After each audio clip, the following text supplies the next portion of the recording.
Hey guys, welcome back to the channel. Welcome to another video. Look, we've got to talk about this. We've got to talk about Liverpool and how they are done. Simply just done. Last night, shocking, horrific, abysmal. All of those adjectives for how bad Liverpool were last night. They were absolutely terrible. Losing 4-1 to Napoli. Look, teams can lose. I've seen Liverpool lose. It happens, whatever. But to lose in the manner in which they did was just absolutely horrific. And that shouldn't be the case. And there is something seriously wrong at this club right now. There is something seriously wrong. Whether it's something that we're not seeing, whether it's something that we're overlooking, there is something seriously wrong at the club. Do drop a like on the video. Do subscribe if you're new. Both things are always and forever greatly appreciated. But for now, we're going to dive more into this. First and foremost, I've got to say this. I said before that I believe a world-class manager like Jurgen Klopp could outrun a club, an ownership who don't fully back into their fullest potential. I've always said that FSG could do more.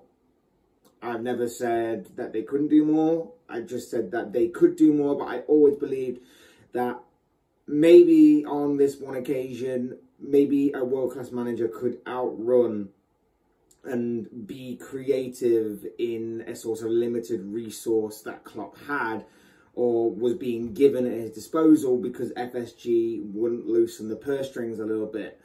And that even though he was restricted in that area, he could take us further than we imagined. He could defy expectation. He could continue to overachieve. And now I see that I was wrong. I see that I'm not so sure anymore that that is possible. I see that FSG definitely needed to have done more. Last night's game against Napoli was, like I said earlier, not only was it horrific, not only was it abysmal, but it was absolutely shambolic. Everything about that performance, barring a couple of players, such as Harvey Elliott and Luis Diaz, were horrendous.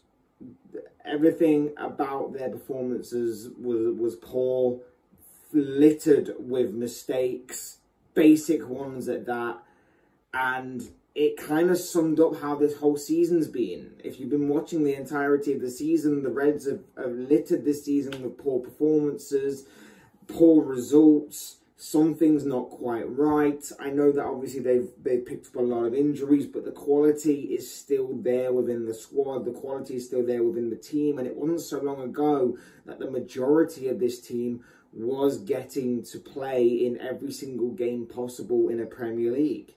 So something's clearly drastically gone wrong and changed, and we're not 100% sure what it is. If you look at the results this season, draws to Fulham, Crystal Palace and Everton, a loss to Manchester United, an unconvincing win against Newcastle, and of course that thumping on Bournemouth. And let's face it, if Liverpool are really bad, how bad must Bournemouth be if that is obviously to be the case? And now obviously the worst performance and result of the lot, in my opinion, well, I know that losing to Man United is never good and probably worse, but the worst performance definitely of the season, even worse than that Man United one, obviously came last night when Liverpool lost 4-1 to Napoli in the opening game of the brand new Champions League campaign. So what has gone wrong? What is the difference between Liverpool of seasons gone by compared to this one? Well, to me, the fight has gone, the hunger has gone, the pride and willingness to run, to recover, to fight for every first and second ball, to fight for each other, to help each other out is all gone. The basics are not being done correctly. Take Joe Gomez, for example. He, on a couple of occasions, could have just kicked the ball out of play and got Liverpool to regroup. You're taught as a kid, when in doubt, kick it out. He could have done that and instead he tried to be too clever with it.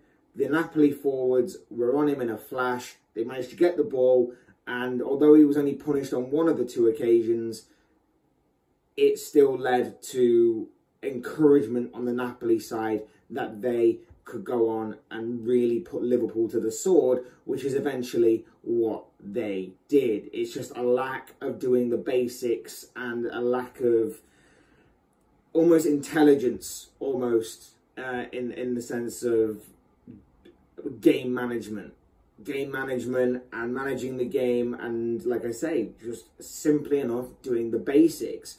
There seems to be a lack of cohesion. There's a lack of communication. Bizarrely, in my opinion, I see a lack of leadership, which is mad given the type of players and the character of players that are on that pitch. You know, your Virgil van Dijks, your James Milners, your Jordan Hendersons across this season as well. It's bizarre to me. There's a lack of desire. There's a lack of hunger.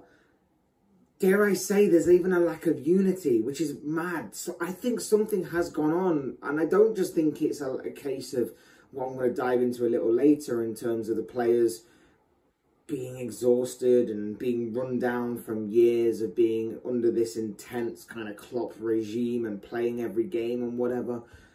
There just doesn't seem to be a lack of cohesion at all whatsoever. Everyone just seems out of place. Everyone seems to be not knowing each other. It's like a group of amateurs have just turned up and gone, we'll play in a Premier League game of football and we'll see what happens. Like, there's nothing there. It's mad. It's mad to think. And across this season, it's been the same. Across the season, it's been the same thing that's happened time and time again.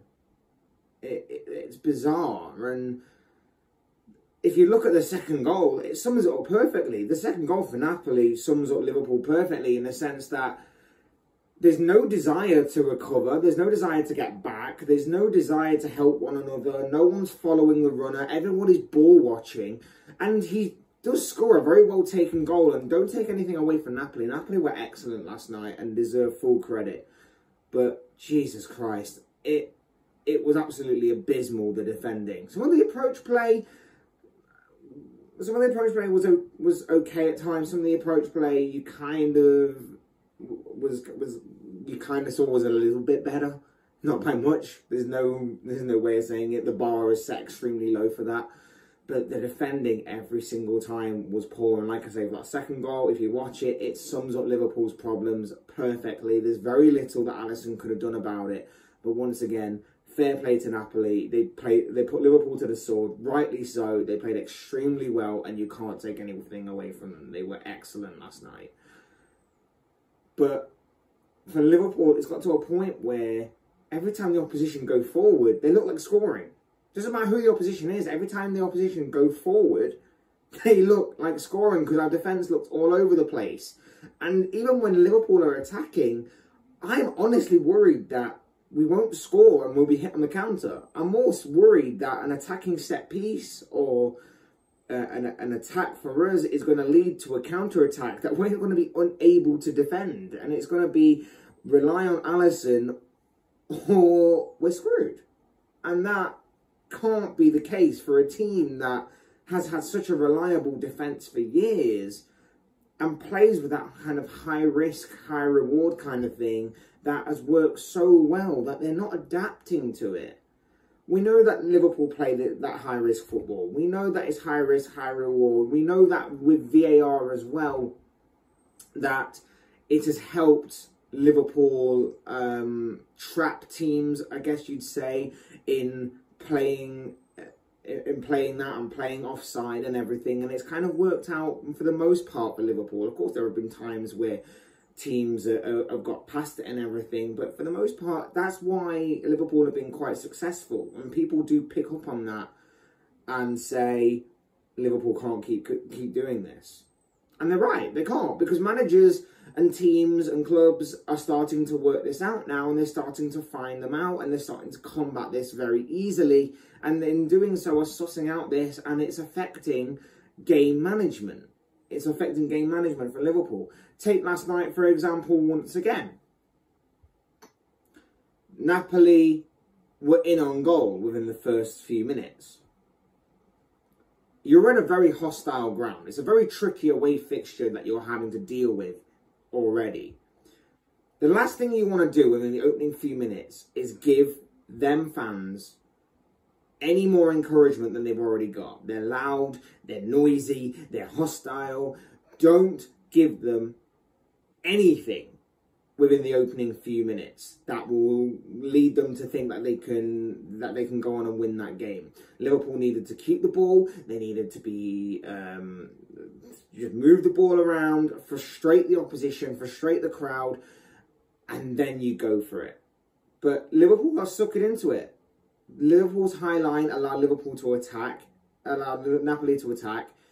They almost got in on the first couple of minutes. They then got in again for the penalty. And once they got that early goal from the penalty spot, it suckered Liverpool in. And Napoli were just happy to defend and sit back and frustrate Liverpool and then hit them on the counter. And it worked perfectly. It was a perfectly executed game plan from Napoli all night. And something that Liverpool and Jurgen Klopp didn't have an answer to. Because once again, like I say, poor game management. Where does the blame lie, though? Of course, across the season, the likes of Jurgen Klopp and the players have to take some sort of responsibility. I think Klopp has made some errors in his part with some of his team selections, some of his subs.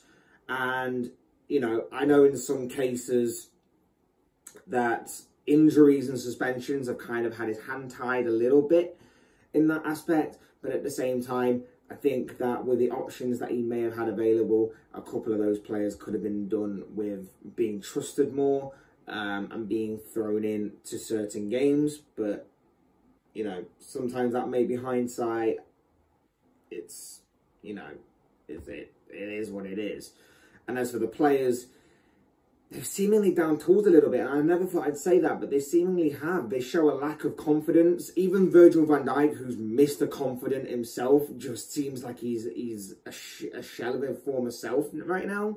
I don't know what it is. He just seems to have lacked confidence. The majority of the defence has as well. Trent Alexander-Arnold is definitely a ghost right now of what he can be.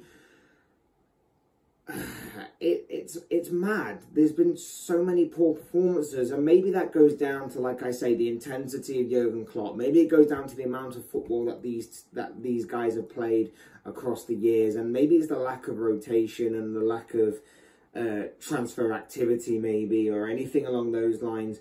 But it's bizarre to see that this once great team is playing so within themselves, so much of a lack of confidence and a lack of cohesion and unity and everything that I talked about. It's mad. But for me, whilst they need to take responsibility, the majority of it, I believe, is FSG. And I'm not just like throwing it out there as just a scapegoat or whatever you want to call it. But for me, FSG have not backed the manager to their fullest potential. I honestly do believe that if Klopp had like Manchester City's blank checkbook, you could be seeing Klopp do wondrous and amazing things, even more so than what he's already done in his career, both with Dortmund and with Liverpool. If they'd have backed into their fullest potential, maybe we could be sat here right now with the players that we kind of dream of. Maybe we could have got Bellingham a year early. I will reiterate on the Bellingham point. Allegedly, we are going to be trying to go for him at the end of the year, but we may not be in a position at the end of the year, at the end of the season, to even attempt to sign him. And he could go elsewhere. He could go to Real Madrid again, for example, or somewhere else. That could be the case with Jude Bellingham. It's okay when you're on the rise to wait. When you're building something, it's okay to wait. And I said that earlier, and I changed my mind on it, and I did it in the previous video that I did about Liverpool, and I think I did it in the Arthur Mello video. It's okay to... I realise now that it's okay to wait for someone when you're on the build, when you're on the way up. But when you're there and you're at the peak and you're at the top of the mountain, you cannot wait. You have to go for it. And I feel like FSG have really missed a trick there. They could have just gone to Dortmund, laid the money on the table. Everybody's for sale at the end of the day. Everyone has a price. They could have just simply done that and may have got Bellingham a year early and may have definitely got him in advance before anyone else had the chance to, whilst Liverpool are in this kind of mess. It's not great. It's not great right now. And like I say, I blame FSG, and it kind of leads into the point that I made right at the beginning of the video, in which I basically said that FSG could definitely do more. I just didn't think that we'd be in this kind of mess, and I thought Klopp could outrun a poorly run club. And I've not... And maybe I should have been more vocal about FSG even through the good times. I've not been as on them as probably what I should have been. Even through the good times, I still basically said, like, I don't trust these guys. I don't think they're doing enough. But at the same time, I kind of left it and let it lie because of obviously how good the team was doing, how Klopp was defying expectation, that kind of thing. But now you start to see that their limitations are limiting this club. And it's frustrating and it's annoying that we've come so close in recent years to seeing more glory and more trophies being won.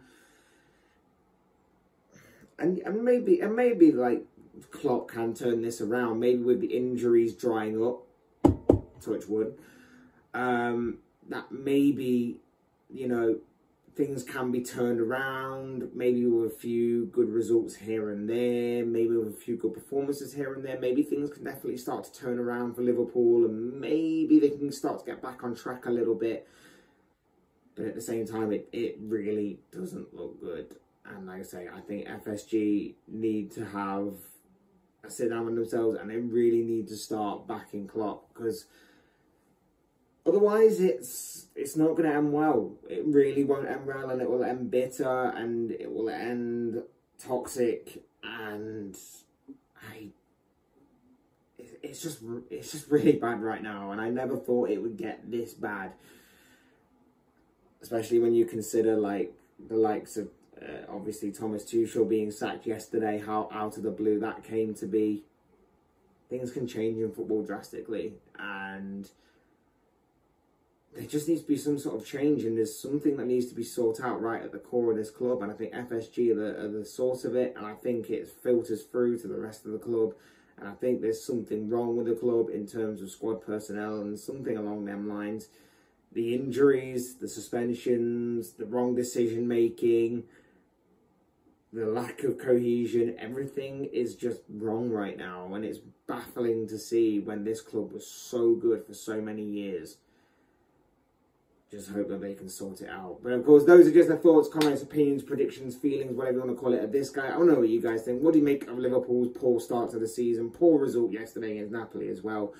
Anything along those lines to do with Liverpool, I'd love to know your thoughts, your comments, opinions, predictions, feelings, whatever you want to call it, down below in the comment section. I'm sure it'll be interesting reading. Otherwise, hit the like button on the way up if you enjoyed the video. Subscribe if you're new, want to see more content like this. Both things are always and forever greatly appreciated. And as always, thank you all so much for watching and listening.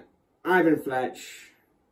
Annoyed and angry. You may not be able to hear it because I have slept on it since. But annoyed and angry at the way the club is being right now in terms of on and off the pitch. Just so frustrating, so annoying. Fingers crossed we get back to winning ways and good times very, very soon. But yeah. This has been another Flex Talk video, and I will see you all again soon in another video.